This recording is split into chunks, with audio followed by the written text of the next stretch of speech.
Got to find the tweet. Here's the tweet. Here are the questions. Starting with PFT PM Posse. What will the winners of this year's PFT Awards receive as their prize?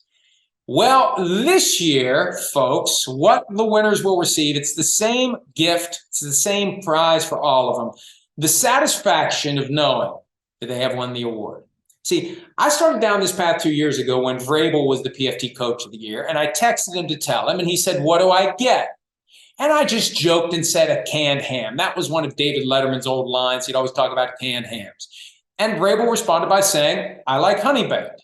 And I thought, you know what? I mean, it's $100. I sent a honey baked ham to Vrabel at Titans headquarters as his prize. So last year, when we get to the Super Bowl and we start having these guys on in advance of the Chiefs-Eagles game, throughout the course of the week, guys are there, they get paid, I assume, good money to go from station to station to station, show to show to show. And some of the awards winners ended up on the program, and I got a little carried away. I was having a good time. Christian McCaffrey, he was comeback player of the year last year for PFT. He wanted to, wait, what do you want? What do you want? Yeah, I got Chris Sims goading me. What do you want? Oh, he wanted a nice putter. We got him a nice putter. We got him a nice putter. And then who was next? Justin Jefferson wanted a gaming PC. We got him a nice gaming PC, folks. Oh, yes, we did. And then Howie Roseman, when we finally had him on the show at the Combine, and even though he insulted me by saying I looked like a guy who lost a lot of weight and was too cheap to go buy new clothes, we made like a donation equivalent to what we had spent on the most expensive prize. So this thing got expensive real fast. Long story short, ain't doing it this year. Sorry, and I'm not gonna let Sims talk me into it if one of these guys ends up on the set for Super Bowl week. No, you're not getting it. I'll have a trophy made or something. I'll get some Dundee awards. I'm not going to just say, tell me what you want. Tell me what you want and I'll buy it for you. What an idiot to do something like that. All right. PFT PM Posse. If someone has options, why would they choose to work for the NFL when they seem to fire, lay off, whenever, a bunch of people seemingly every year, especially when the NFL is making more money than they or anybody else knows what to do with? Well, it's an interesting question because yesterday news broke from, I believe it was Terry Lefton of Sports Business Journal, 200 league employees have been offered a buyout package, which is the precursor to layoffs. Before we have to decide who we're going to let go, let's just dangle a big fat carrot to maybe get some of these people who we would like to have leave, get up and leave. And the risk that you encounter when you do that tells you how badly they want to get rid of people. You're risking that good people that you want to keep are going to say, I'm out. I'm out. So, I assume that people who grow up as football fans, who get brainwashed by everything that the Shield is all about, big Shield, see the Shield, love your team, love the sport, looks great on TV. Yeah, I want to work there. Well, it's like anywhere else. It's a business. Football is family. No. How many times do I have to say that? Football isn't family. Football is business, and it's good for business to say football is family. It's not a family. It is a business. And I remember the first time I heard it, I was as mad as I was the first time my dad was trying to tell me wrestling was fake. I don't want to think of it as a business. I want to think of it as a sport that is conducted for the sheer joy and purity of sport. And it's not. If it was, somebody would have signed Lamar Jackson to an offer sheet in 2023. PFT PM Posse, why were the NFL ratings so high in 2015 that we're comparing all other NFL season ratings of 2015? What were the reasons the 2015 ratings are so high compared to pre and post? Well, the 2023 viewership, average viewership per game, highest since 2015. The record is 2010. 2015 was the last high water mark. And what happened in 2016? What happened? A lot of people paying attention to a fairly significant presidential election that year, and Colin Kaepernick and the anthem protest, and that trickled into 2017. And I think since then, it's been the gradual build back up, and here we are. There hasn't been any type of controversy that has prompted anyone to swear off the NFL for a short or long period of time, although there are people huffing and puffing about the streaming playoff game being the thing that's going to cause them to turn their back on the NFL. PFT PM Posse, do you think Stephen Jones will slide into the GM spot like Jerry once the senior Jones steps back, if he ever steps back? That's an interesting question. Jerry Jones made himself the GM of the team when he bought the team. And in 1989, there wasn't the media infrastructure to question loudly whether or not he's lost his damn mind. Stephen Jones is still in a position where he's worked within the football operations long enough. I think we would accept. He's done enough work as a football executive that I think generally the media and the fans would say, well, it makes sense that Stephen Jones becomes the general manager of the team. Who else would it be? And I've always liked the fact that they are willing to put their name to the job. It would be very easy to have a GM who does what you tell him to do. You're the one calling the shots. And when it goes sideways, he's the one who gets fired. The buck stops with you.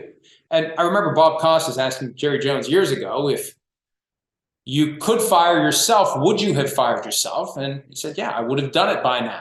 I would have fired myself as the GM if I could. So when you make yourself the GM, you're putting your own personal accountability out there. And you ultimately don't have to worry about being fired because, as we know, they can't fire the owners. All right. This is an interesting question. RB Roughnecks. I've been a music major in college and grad school, but I'm thinking about writing about my college's football team on the side. I think I'll have enough time to put some effort into it because I'd love to be a writer someday. Do you have some tips? Tip number one is when you're getting started, you just have to work and work and work and read. You learn to write by reading. I'm a self-taught writer because I was a voracious reader. You learn how people use words to communicate in a modern fashion, whether it's writing about football, whether it's fiction, whether it's anything. You learn to write by reading. Do a lot of reading. Make the time to do the writing. Try to find a place where you can just put your ideas out there and hope that it sticks. Hope that you have the competence. It can't just be hard work without competence. There's got to be a basic level of competence and ability. You got to be able to create something with your hard work that people will actually want to consume. That's the great tragedy when you've got all the will in the world, you've got all the time in the world, you've got the willingness to work and work and work and work and work, but you just can't find a platform. Now, look, I had a couple of platforms before I started this, but best decision I ever made. Spend the money, $500 to start it up and $50 a month to maintain it. To start ProFootballTalk.com, November 1, 2001. From a business standpoint, the best decision I've ever made and probably the best decision I will ever make. Joseph Green, speaking of decisions, how should the Jets deal with Zach Wilson? Should they draft a backup or let GM Aaron Rodgers decide who his backup should be? First and foremost, the Jets have to get out of the Aaron Rodgers is the de facto GM business. Give him a seat at the table, but tell him we're going to make the decisions. Let the professionals handle it. You handle throwing the football. We'll handle picking who your teammates are going to be. Now, with Zach Wilson, his contract for next year is fully guaranteed. So unless you can trade him, I don't know, could you trade him for a late-round pick to go be somebody's backup with a fresh start, clean slate, new coaches, new attitude? You know, it was a great vibe throughout the preseason. He played well in the preseason. And then Aaron Rodgers gets injured on the fourth snap of the opening game, and it just, you know, I don't know, man. Does he just need a fresh start? And how should he get it? Should they trade him or should they just cut him loose, knowing that they're going to owe him this fourth-year salary? This is a point I made last year when they fell out of love with Zach Wilson and it looked like they were going to move on. I think for some teams, there's a concern that if we have a guy who isn't getting it done and we cut him loose, we're going to deal with a Chris Carter blowback on the back end. All he does is catch touchdowns. You know, the Eagles cut Chris Carter. Buddy Ryan said dismissively, all he does is catch touchdowns. He goes to Minnesota and becomes a Hall of Famer. It was the Vikings and the Giants who put in waivers claims for Chris Carter in 1990 when the Eagles cut him. And the Eagles still can't live that down 30-plus years later. There's fear, I think, that if the Jets give up on Zach Wilson, he goes somewhere else and he turns into a real player, then it makes them look the Jets look like real idiots for not getting the most out of it. But the other side of the coin is, if that's how you're going to treat your young quarterbacks, I still think we are moving toward the time where quarterbacks especially will be willing to say to teams that draft them, I'm not coming. I'm not coming. I don't want to play for you. I'm going to start my career somewhere else. And if I have to sit out a year to make it happen, I will, because I've got all my NIL money that I can live off of, and then some. You want to be a place where young quarterbacks thrive, not where they struggle, not where they get mistreated. And if my son was drafted by the Jets in round 1 to be a quarterback, I'd have some misgivings about how they handled Zach Wilson. And I guess those misgivings become a little bit less if they would just go ahead and cut him and let him move on with his career and give him the fresh start that I think he deserves. Sean Brown, any chance Pete Carroll steps down and the Seahawks get in the race for one of the hot available coaches? The roster is too talented for the team to be so average. Here's the reality in Seattle. Jody Allen is running the team.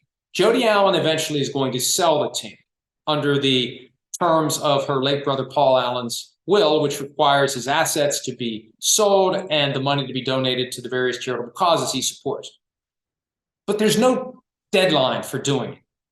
I think there's like up to 20 years for her to do it. And I think as long as she hasn't sold the team, and you've got Pete Carroll there, and you've got John Schneider there, and the team is competitive, think about the alternative. If you move on from Pete Carroll and you want to go out and get Mike Vrabel or Jim Harbaugh, wouldn't that be something? The guy who was the 49ers coach becomes the Seahawks coach.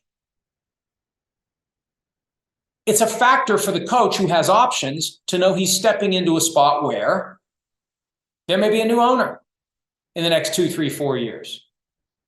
And you could always draft the contract so that if the team's sold, there's some significant amount of money that gets paid to the coach, and the coach just has the right to tear it up and walk away and go get his freedom. I mean, there's ways you can protect yourself against it, but I'd want to go somewhere thinking I can be there 10 years, 15 years, 20 years. I wouldn't want to go somewhere thinking I'm only here as long as Jody Allen owns the team. We saw what happened to Ron Rivera, both in Washington and in Carolina.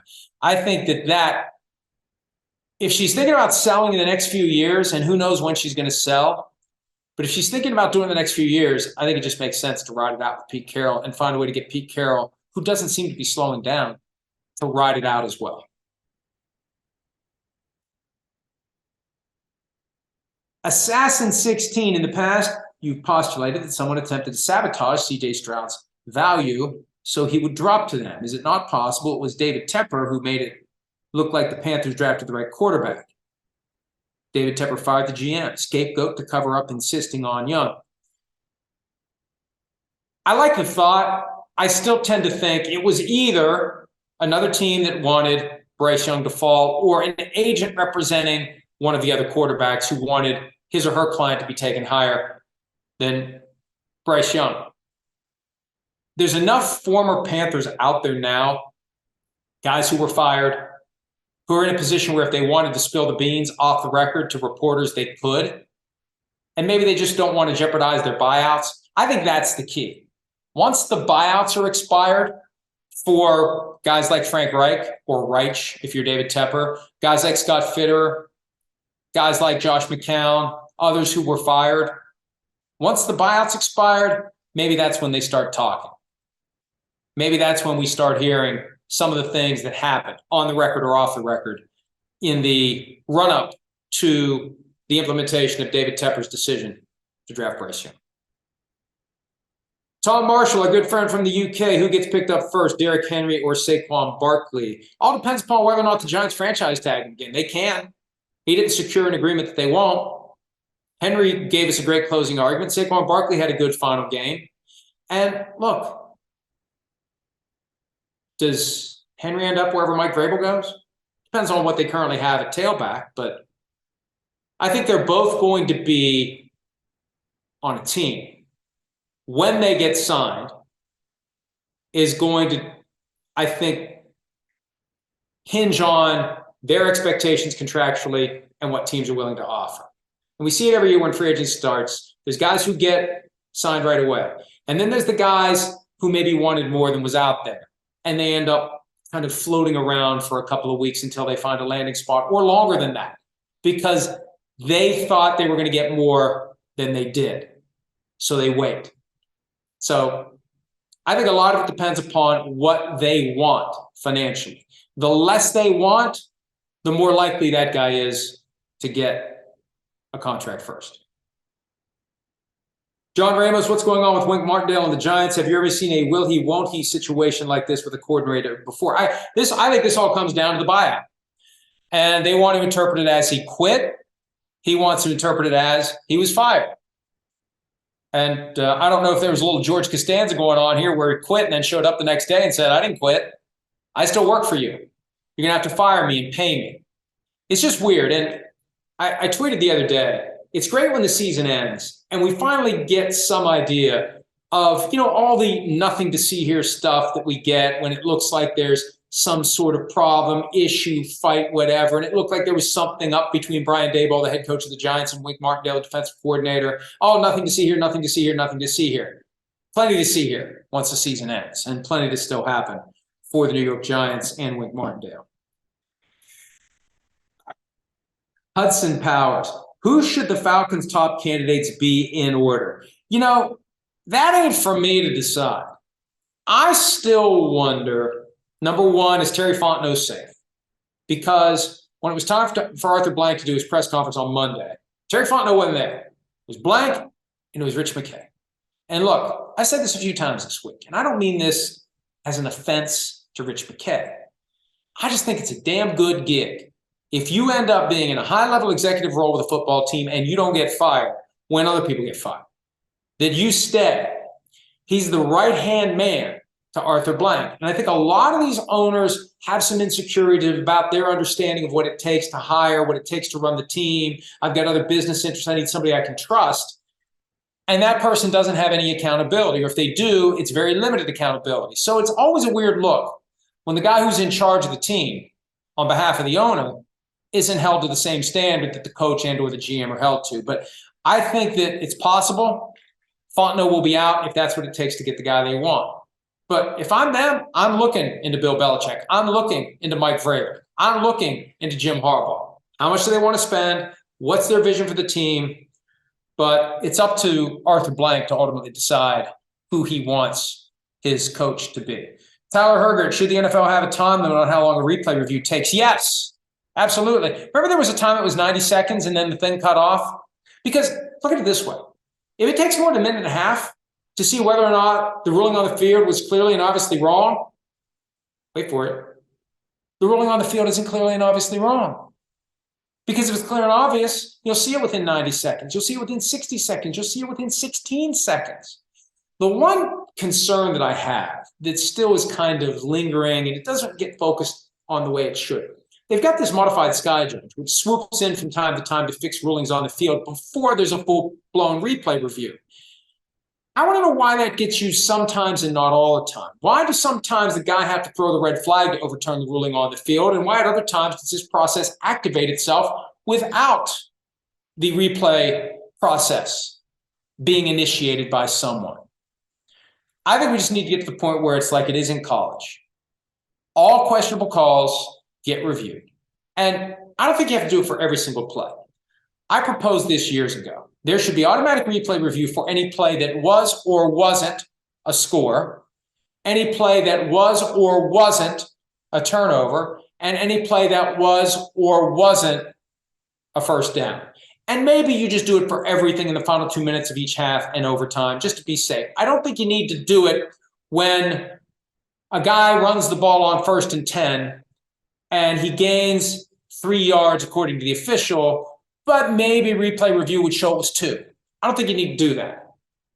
I think you need to use it more sparingly in order to keep the game moving, but also we shouldn't get so caught up in keeping the game moving that we're willing to let things be wrong. We're willing to tolerate errors because we got to get done. Where are we going? We're a captive audience. We're watching these games. We want to watch football.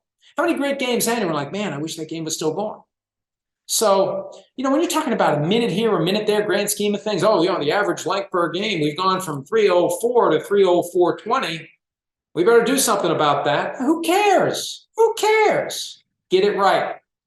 Hopefully they'll figure that out. I heard from somebody over the weekend that the push for real change in the officiating function is starting to get some traction, whether it's full-time officials or other measures. So stay tuned.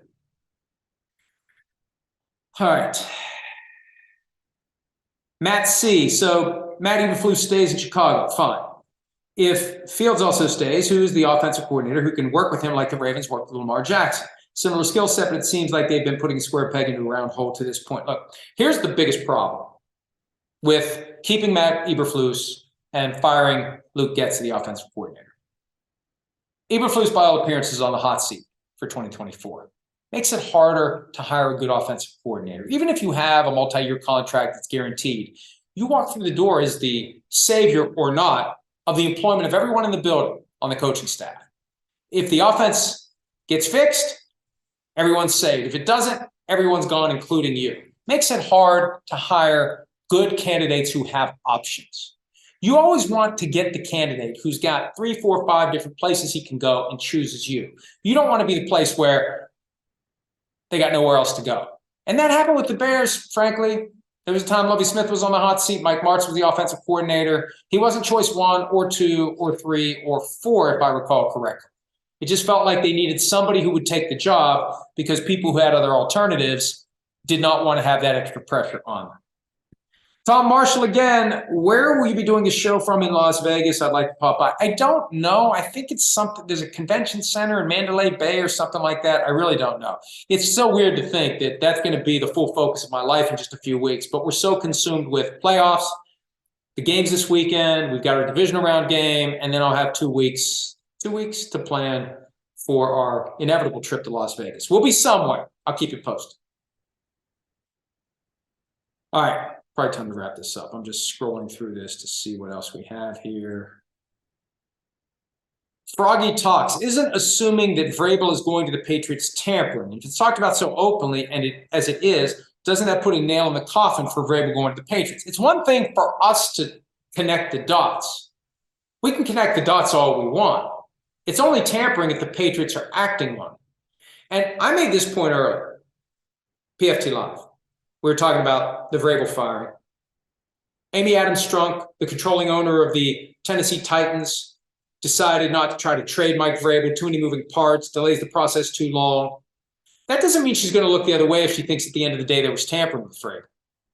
And I think that's why the Patriots have to be very careful. They have to create the impression that Vrabel was the guy they picked at the end of a search process that looks real and legitimate, and that it wasn't done and arranged and worked out ahead of time. And I think teams probably will be careful because of what happened to Stephen Ross a couple of years ago. $1.5 million fine, first-round draft pick gone, suspended from early August through the middle of October for trying to line up Sean Payton and Tom Brady to be the coaching quarterback for 2022. But we know this stuff happens. The question is, how smart are you about doing it? How careful are you? And I'm not saying it's right. I'm just saying it happens. How careful are you about the communications? Burner phones, encrypted messaging. I don't know enough about those technologies to do anything other than spitball, but we've all seen enough TV to know that you go buy a track phone or whatever they call them now. You do your business that way. Or people have face-to-face meetings that never happened. How many times have you sat down with somebody or had a phone conversation with somebody and they say this conversation never happened? And you agree just because you want to find out what they're going to tell you. So it's only tampering if there's enough evidence to prove that it's tampering. Us talking about it, us connecting the dots doesn't make it tampering. Now, are the Patriots the best option for Vrabel? That's a different issue. I'm starting to think they did him a favor by firing him. He's now out there. This isn't now a question of whether he goes back to New England. This is a question of what other jobs come open and where he may go. And again, this whole Andy Reid retirement thing, it's something to keep an eye on. Wouldn't that be something if he retires and Vrabel's available? Vrabel played for the Chiefs for a couple of years. It's just something to keep an eye on. All right. I should probably wrap this up. Plenty of good questions, but here's one more. Brad Dugan, will the Carolina Panthers have interest in Mike Vrabel? After Frank Reich was fired, or Frank Reich, as the case may be, they put the word out there looking for an offensive coach. Vrabel's a defensive guy.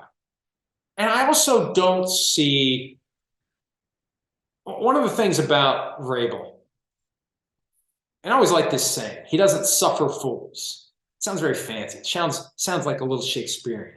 But he's not going to put up with a lot of crap. And he would not put up with David Tepper wearing him out, wanting to get together every Monday to talk about the game, wanting to give him ideas about this, that, or the other thing, wanting to tell him that the quarterback's footwork's broken, so you need to fix it.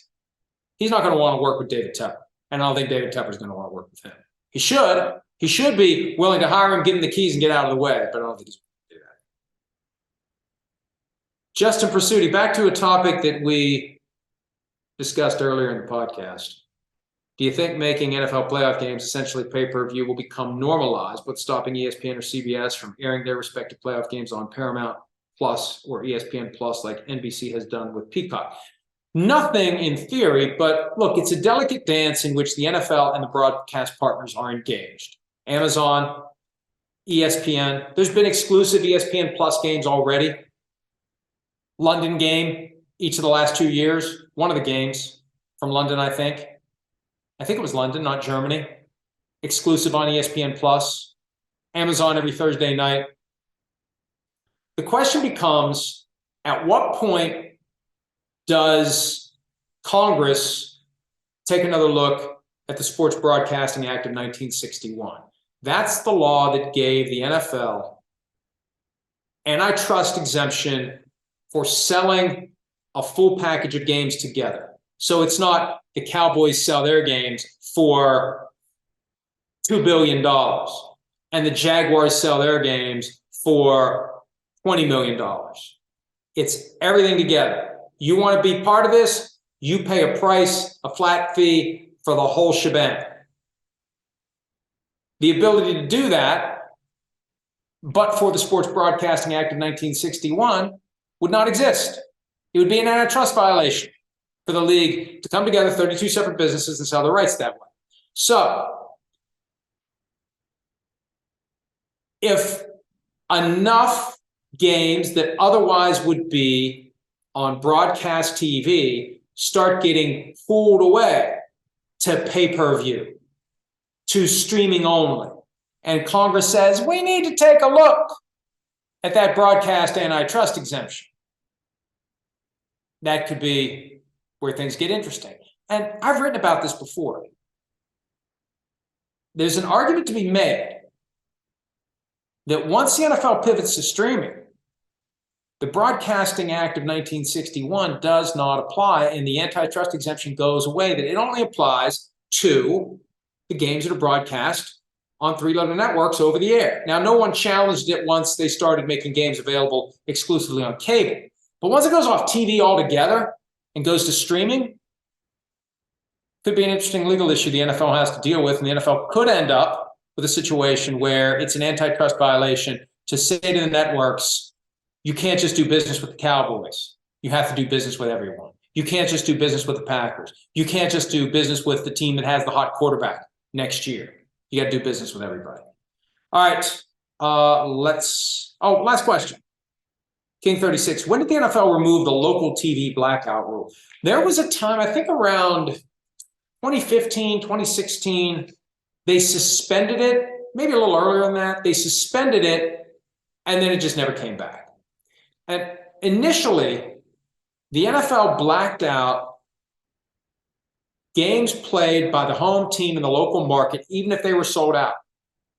Richard Nixon threatened the NFL with, I assume, some sort of antitrust action if they didn't get rid of that, because he wanted to be able to watch Washington without having to go to the stadium. It then morphed into, at some point, something that applies only when, and it was like 72 hours before kickoff, 72 or 48. I think it was 72, and they would give extensions if the non-premium seats weren't sold out within 72 or 48 hours of kickoff. And some teams would have their games blacked out. Sometimes they'd extend it. Sometimes somebody would buy up the tickets and donate them. Now that's just gone. And they resisted getting rid of it because they thought that if it was too easy to watch it on TV, people wouldn't go to the games. And then when you turn the game on, nobody's there. Why am I watching if nobody's there? That's what they were worried about. Now, you rarely see empty seats at stadiums. And I think one thing you're going to see in the future, I don't know when, I don't know how distant, you're going to see smaller stadiums. And I've made this point before, I think on PFT Live and maybe here, I can't. I say the same thing so many damn times, I can't remember when I said it and where and how long I talked about it. But smaller stadium, because the profit margin from the upper deck, it doesn't justify the headache of having the upper deck. 40,000, still looks great on TV. It's full. All that matters is that all of the available seats are taken. Now, it can't be 20, and it can't be 20,000. It can't be a basketball arena, but you could get away with 40,000 and televise it in a way that makes it seem loud and exciting and it's packed together. So anyway, that wasn't the question asked, but that was the question I decided to answer. Hi, it's Mike Florio. Thanks for watching PFT on YouTube. Hit subscribe for the latest news and analysis from Pro Football Talk.